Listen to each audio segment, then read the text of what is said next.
Avui us prepararem crema de porros. A continuació, els ingredients. Recordeu que ho podeu consultar a la capçalera. Aquesta crema de porros té un lloc fix en el nostre menú setmanal. El primer que farem serà netejar bé totes les hortalisses i pelar les patates. Un cop fet, tallarem les patates a daus mitjans.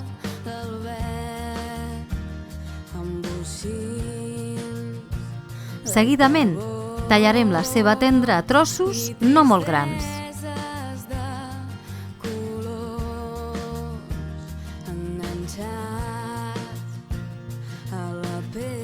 Continuarem amb els porros. Treurem les arrels i els tallarem a rodanxes d'un dit o dit i mig de gruix.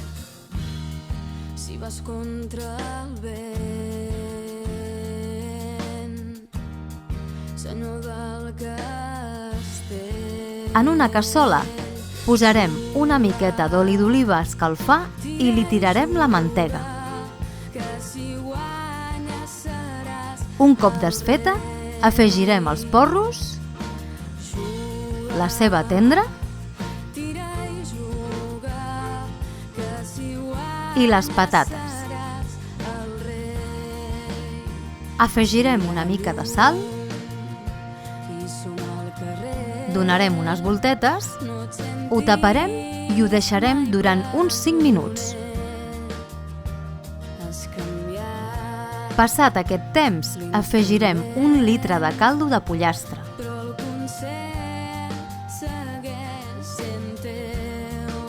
Això haurà de bullir uns 20 minuts. Aprofiteu per subscriure-us i toqueu la campaneta. Ara tocarà afegir la nata líquida.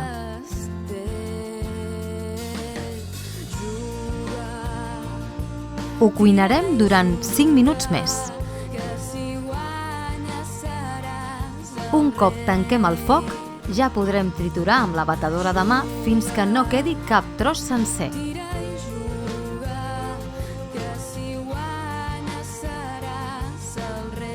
Ara tocarà el pas definitiu. Passarem la crema pel colador xinès perquè ens quedi una textura més suau i agradable.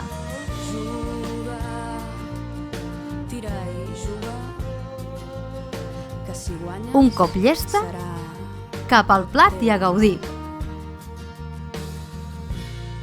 Aquesta crema de porros és ideal per sopar. Nosaltres la mengem tèbia, però això és qüestió de gustos. Fresqueta de la nevera també serà molt bona. És un plat que es repeteix totes les setmanes a casa nostra. Agrada molt a grans i a petits. Salut i bon menjar!